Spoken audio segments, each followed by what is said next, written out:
Now, on 105.9 FM and streaming worldwide on the WMAL app. O'Connor and Company.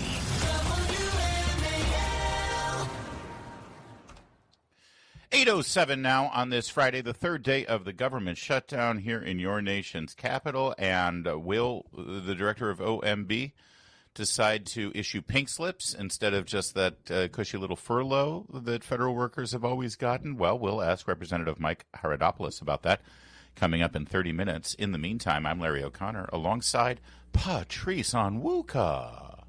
Good morning, Larry. Happy Friday, everybody. We made it. We did make it. And none too soon, by the way, as it is the Navy Air Force football game tomorrow. Things are going to be quite exciting in Annapolis. It's the first game of the Commander-in-Chief's Trophy, won by the Navy last year, by the way, after they trounced Army in the Army-Navy game. I say that only because we have an Army veteran joining us now, Jim Hanson, president of Security Studies Group. Although since he didn't go to West Point, like most Army officers, he doesn't care about the Army-Navy game. Jim, thanks for joining us. Good to talk to you, sir. Good to be with you, Larry and Patrice. We saw it yesterday, a horrific terrorist attack in Manchester, England. You can't make it up. The murderer's name was Jihad. That was literally his name.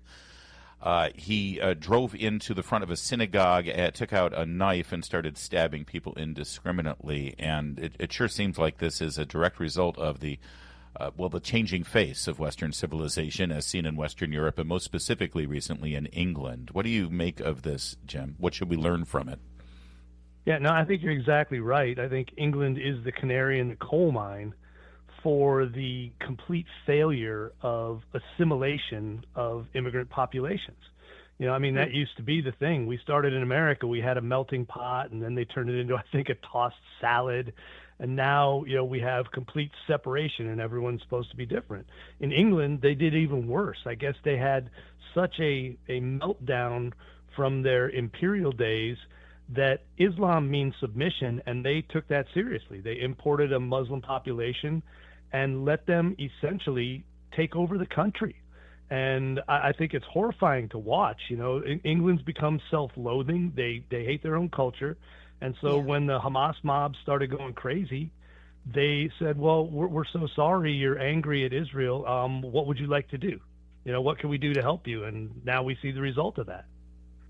You know, what's so interesting is I said earlier, if we're not careful, we could see this very same behavior imported here. And, you know, we have a lot of communities in the United States where we're seeing a rising influence of people who practice Islam, and they're certainly shaping public policies.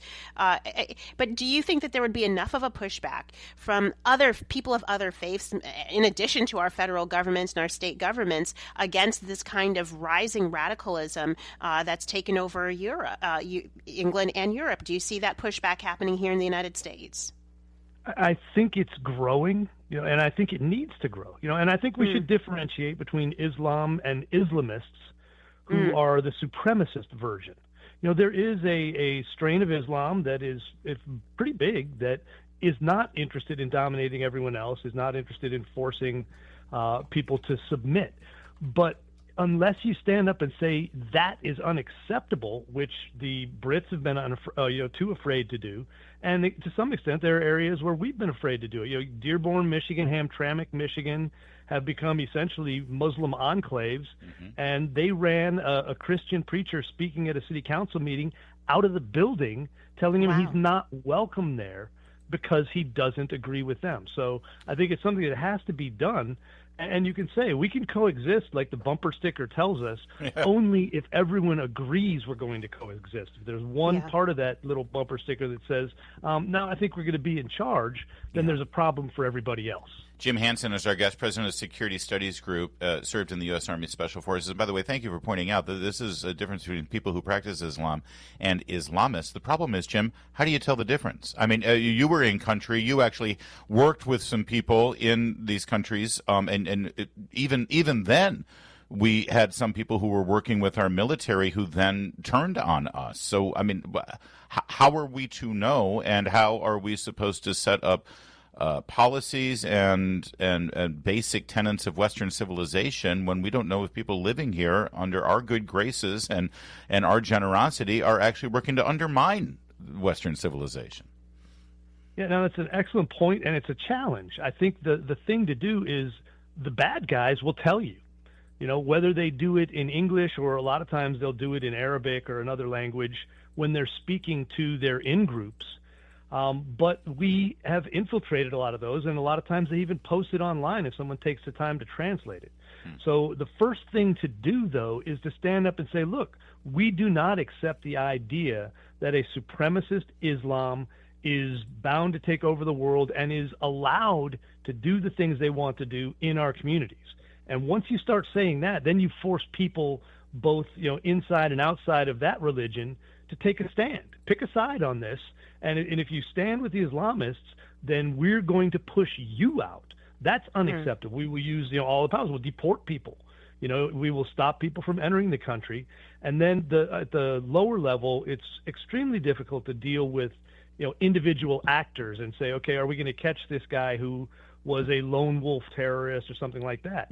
Everybody does their work trying to find them through their communications, but that's probably the bigger challenge. First, we stand up and say, hell no, we're not going to allow this, and then we'll deal with the strays. Mm-hmm. Jim, shifting gears just a little bit, this week we saw, the Secretary of War summon all of the generals to Washington or to this area to, talk about the new ethos of all of the military. I think the left and the media have panned this as a waste of taxpayer dollars. The irony is I didn't think they thought a waste of taxpayer dollars could ever be found. But for some reason, they think that there's something wrong with the message that Secretary Hegseth made. What was your response to just the entire meeting and the message that he's sending? Well, I watched it with my retired Lieutenant Colonel paratrooper wife and all the people who were complaining that this was mean to women. She was cheering. Wow. Because she has always wanted one standard. She has never believed that women should get a lessened chance. If they can't meet the standards for a particular job, they shouldn't have it. We should never have allowed that. So she was 100% in favor of that. I was 100% in favor of Pete standing up and saying, our days of being a social engineering lab for the woke left are over. Your job is to create war fighters and to, crush our enemy and see them driven before us. And anything that does not relate to that is not your business. Our business is creating fighters. And I think it was beautiful. Yeah, and as the father of a woman in the military, I welcome it too. Now, there is a distinction here between meeting certain combat standards and then meeting other basic standards. The basic standards everybody should meet, but is there a separate standard for combat roles for men and women? Yeah, and they're working on that right now. They're trying to figure out, okay, there's a certain set of fitness standards everyone must meet. But then if you're going to be in combat, you're going to have to do things like carry a 120-pound rucksack, be able to, pick up a wounded comrade and move them. There are more difficult things that need to be done, and I think it's fine to differentiate between, the NSA, spy who's sitting in a cubicle at Fort Meade listening to our enemy's communications, and the Navy SEAL who's swimming out of the water and sneaking up on the enemy, and I think that's fine. Anyone who can meet the higher standard can work in those roles, which is what Secretary Hegseth said.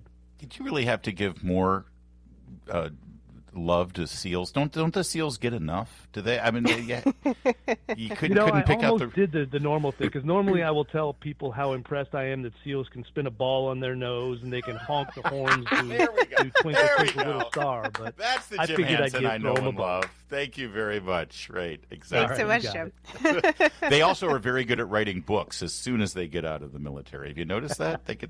Every SEAL is working on a book, it seems. Most of them are pretty good. It's 8:15. WMAL, making sense of the news. Live from the Home Paramount Pest Control Studios. Home Paramount, the leader in pest control since 1939. Your next $1,000 could be one text away. It's $5K a day on WMAL. All right, we've got some updates on the shutdown here. Some of it is actually well, kind of fun because, Patrice, I don't know if you've noticed, the sombrero memes are continuing unabated. But the J.D. Vance babyface meme, Yes. come on now. That was so poor. Well, it is, but I think it was the difference is J.D. Vance actually retweets it and laughs at it and can have a sense of humor about himself. The more Hakeem Jeffries screams about the sombrero memes, the more sombrero memes you see. Including most Republicans in the House and the Senate now making their own sombrero memes for themselves. I noticed Kurt Schlichter has put a sombrero meme on himself. Sean Spicer has applied a sombrero and a Cheeto Bandito mustache. I have not gone quite that far yet, Patrice, but I think your social media platform would be well improved by adding a big, thick, curly mustache to your lovely face. I mean, but I'm not trans. That's the thing, you know? If I was a guy, absolutely. And a you know pink what I mean? sombrero. A pink sombrero to stay on. I will wear a Patrice pink, what is that, a poncho. That I would do. Part of the discussion yesterday still had to do with the fact that Democrats are demanding this money that they claim is for your health care, but it's really to extend a COVID-era emergency temporary federal funding measure to prop up Obamacare and to make sure that illegal aliens get free health care. Here's Speaker Mike Johnson yesterday, cut 20. Now, why are we saying that they want to return and restore taxpayer-funded benefits to illegal aliens? Because that's exactly what they did. When they rejected the clean CR that we sent over, the Senate Democrats, Chuck Schumer, filed a counter-proposal. Now, what was in that counter-proposal? You can see it for yourselves. In fact, if you're watching at home, go to my website right now, speaker.gov. Go to the press releases tab, and you'll see it. It's listed right there. Just click on it. I'd like you to turn in your hymnals to page 57, okay? Section 2141. It is there in black letter. They filed this. This is not a talking point. This is what they proposed. By the way, I kid you not, MSNBC and CNN, as soon as he started to show the evidence that Democrats proposed making sure that federal funding went to illegal immigrants' health care, they cut away from the press conference. Oh, because they don't seek truth. Either that or it was that reference to hymnals, and they got triggered by the whole idea of people going to church. Listen to this exchange. Ashley Allison on a CNN panel versus Phil Williams on the same issue. Cut 22. People go to hospitals and have to wait hours in the emergency room. You know why? Because when you pass a bill that closes rural hospitals, you have to drive, and it consolidates the amount of patients. When doctors have to work extremely long hours, you know, my mom just had a heart procedure. The doctor had to do 50 heart catheterizations in one day. Do you think that's not because, let me tell you, not one person he did a heart catheterization on that day was an illegal immigrant. I have no Abby's idea. But the question is, I'm not finished. Thank you. Abby's question was, is this a way that Republicans are just using illegal immigrants to deflect the conversation? And the answer is yes. No, it is yes. not. Because illegal immigrants are not the reason why our healthcare system is broken. Yeah, it's not deflection at all. In fact, I brought receipts. So here's the CMS, the Center for Medicaid and Medicare Services, right here with their press release earlier this year saying they were having to increase their oversight on states like California who were abusing Medicaid and classifying it as an EUSA, an emergency system, when it wasn't. You've got the average state spends 5% of its Medicaid roughly on emergency services. California, 35 to 40%. Why would that be? Because California passed a state law that says we will fund Medicaid for illegals, and then, oh, by the way, we'll raise our provider taxes, and then, oh, by the way, we'll use that as a match to draw down federal funds. And they're using this whole cavitation process. An accounting trick to put it on the taxpayer. Money is fungible, and California's loophole is abusing it. That's a brilliant moment, by the way. And just compare state by state spending on this stuff, and you'll see that the states who are encouraging illegal immigrants in this country to get so-called free health care that you're paying for, their costs are skyrocketing compared to other states, and it's federal tax dollars who are picking up the bill, and that's what this whole thing is all about. And sadly, federal workers, people who are actually just wanting to go in and do their job, regardless of their political affiliation, they're the ones who Democrats are using as pawns right now in this game, and it's despicable. It's absolutely they're using wrong. federal workers, you know who they're also using? Pregnant women, newborn babies, children under the age of 5, programs like SNAP and programs like WIC. I mean, listen, those programs were actually created for actual poor people, poor women and children, vulnerable populations. Well, what the Democrats are doing is these programs are expected to run out of money by about sometime next week. Democrats are saying, you know what, we are willing to sacrifice milk for the babies. We're willing to sacrifice nutrition for pregnant mothers who are poor, so that people who are making above 400% of the poverty line, you're talking about six-figure earners in this country, can keep their Obamacare tax subsidies. I mean, can you talk about taking from the poor to give to the rich? And the left always talks about compassion for the poor and the vulnerable and the people in society who are left behind. Yet this is exactly what they are doing. They are trying to prop up Obamacare ACA subsidies for people who don't need it, who can afford to pay for it, on the backs of federal workers who could get laid off, and on the backs of poor women and children who can't afford the nutrition programs, which is why we've decided as a society to help make sure that pregnant women and poor children and babies don't have to go hungry in our streets. It is 8:23. All right, what's going on inside the Capitol now that the government is shut down on day 3? We're going to ask Representative Mike Haridopolos. He's joining us, member of the House Finance Committee. Stay with us. It's O'Connor and Company at 8:30. WMAL-FM, Woodbridge, Washington, a Cumulus media station. Making sense of the news. News Talk 105.9. News now. Now on 105.9 FM and streaming worldwide on the WMAL app. O'Connor and Company. It's 8:37. Patrice Onwuka, we're going to hand it off to Chris Plant in 30 minutes, but you still have more on your mind, do you? I always have something on my mind. All right, then let's it's a happy Friday. That's the first thing that comes to my mind. The second thing is the government shutdown, of course, now entering day 3. Joining us now is Mike Haridopolos of Florida. By the way, you imagine a picture of what a Florida congressman looks like. It's Mike Haridopolos.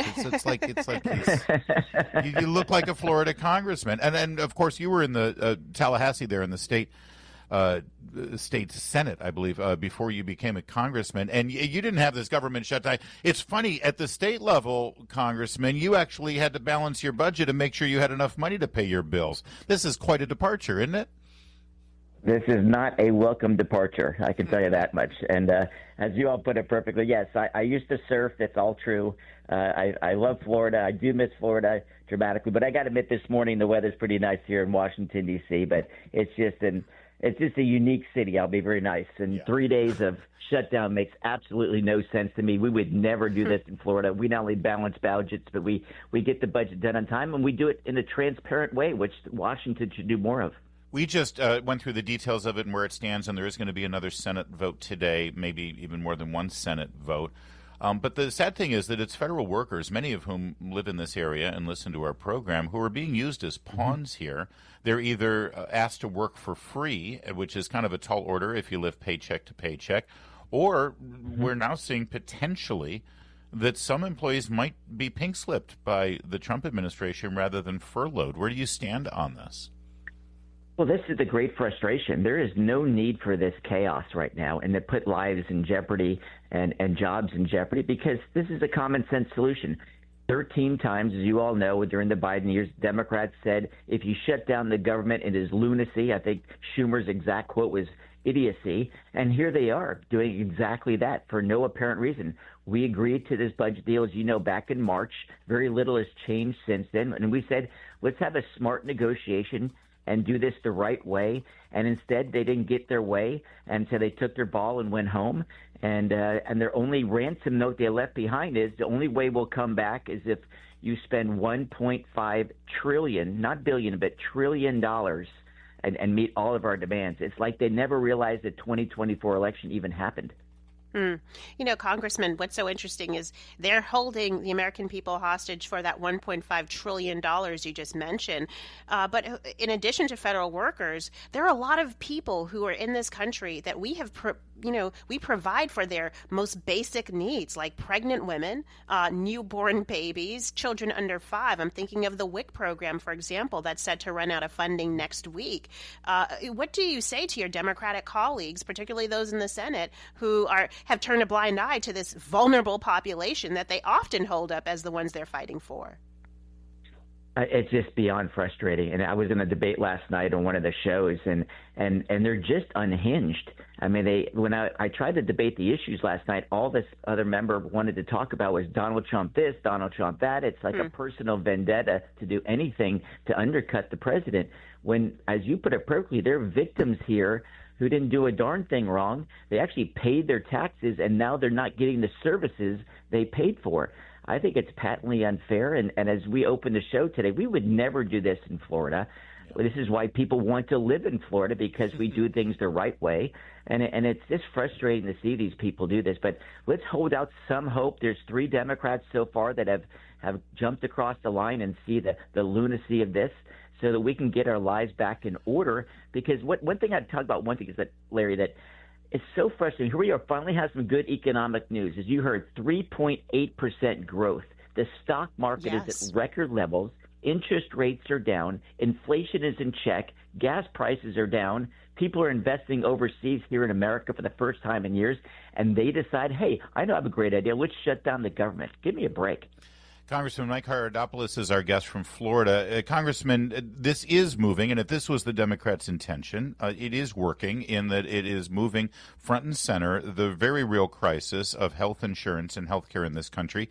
I think it's going to boomerang on Democrats, because the root cause of all of the higher premiums and the expensive care that people are dealing with right now goes back to the Obamacare vote in 2010, the ironically called Affordable Care Act, which actually did the opposite. Everything Republicans warned about back then has come true, and their solution is to just throw more money at it and expand government involvement. Republicans have to come up with an answer to this. They need to come up with a solution that will actually help the American people. What's that going to look like? Well, I couldn't agree more with you. It is so frustrating to see them. It's kind of like we told you so. When you have more and more government over health care, it costs more. And then when you let 10 million people into the country illegally and they go to the hospital, guess who pays the bill? It is the taxpayer. That's what's happened. They are running up all these bills. They created this inflation I just talked about over the last 4 years, and now they're saying we raised the prices. I mean, you just see, it's just remarkable, these folks on the other side. It's just nothing is ever their fault. If you would just give them more money, all their problems would go away. It's the way they think. It's just not the way I think. What's our solution? I think that we need to have finally patient-centered health care, and that's where you have control over what health care plan works best for you. At its root, Obamacare is one size fits all. You have to buy all the mandates in the program, and it's geared towards a program that takes away some of the choices you want to have with your doctor, let alone some other procedures. In Florida, what we would love to have is simply we would call a block grant. Let people decide how they want to spend their money best.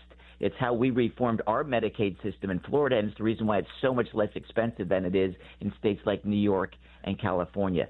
It's that consumer choice what drives down costs. But when you add mandates, which is Obamacare on steroids, it only raises costs, and it's so frustrating to watch. Mike Haridopolos, we're out of time, but real quickly, I know it's out of your hands. It's in the hands of the Senate. But do you have a prediction here? How do you think this is going?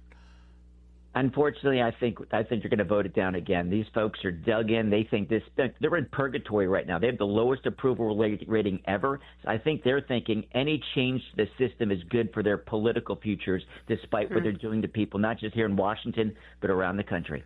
All right, we shall see. Have a good Thank weekend you so much, either Congressman. way. Yes, it's 8:44. Mark Levin, weekdays 6 till 9 on 105.9 WMAL, making sense of the news. You know, Patrice Onwuka, anything that involves coffee is critically important to this radio program. It literally would not exist without that incredible, dark, rich, full of caffeine, magical liquid. And we've got a development in the coffee world coming from none other than Maxwell House. Maxwell House coffee, known for sort of its affordable and everyday sort of drink a cup of Joe kind of persona, right? Maxwell House has been around for over 100 years, Maxwell House has. And everyone remembers the classic commercials. I remember this one specifically from the 70s when I was a little kid. And listen. Cora, what's going on? Percy, everyone's tasting Maxwell House ADC. ADC automatic drip coffee. ADC's made just for the new coffee makers. Yeah, for those new automatic drip coffee makers. It's really exciting because up until then it was a percolator. By the way, you know who that actress was playing the woman at the that was the Wicked Witch of the West.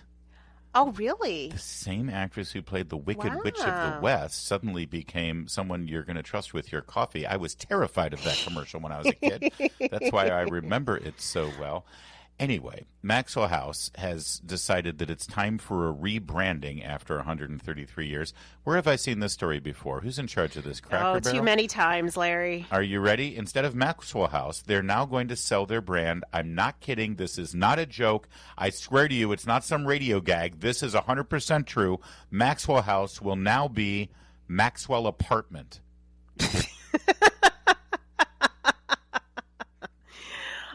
What dim light bulb came up with that idea? I mean, Maxwell Apartment? They're offering a 12-month lease on coffee, which says it's designed to keep Java lovers stocked with a year's worth of coffee. Wait, this can't be real. This is a joke. Fans will get 4 27.5-ounce canisters of Maxwell House Original Roast Ground Coffee for $39.99. And one 27.5-ounce canister costing $12.99, and you can get a subscription to it or something. Something like that. New York Post says 2/3 of American adults drink coffee every day. It adds up quickly, and they're trying to make it more affordable. And I guess Maxwell House sounded too expensive, so instead you can lease your coffee with Maxwell Apartment. As one person commented, okay, yeah, I'm going to pay more for a smaller package. Yeah, that's what the apartment is all about. I mean, I get that they're trying to plus up their sales while coffee prices are high, so that when coffee prices come back down, then they could say, oh, then they can go back to being Maxwell House, and you know, it doesn't make sense. Insanity. By the way, in a unrelated but directly related story, Cracker Barrel has fired the consulting firm that advised them on their major rebrand, and I'm not sure who's in charge of Maxwell Apartment, but I think we'll hear a similar story in a couple of months. It's 8:53.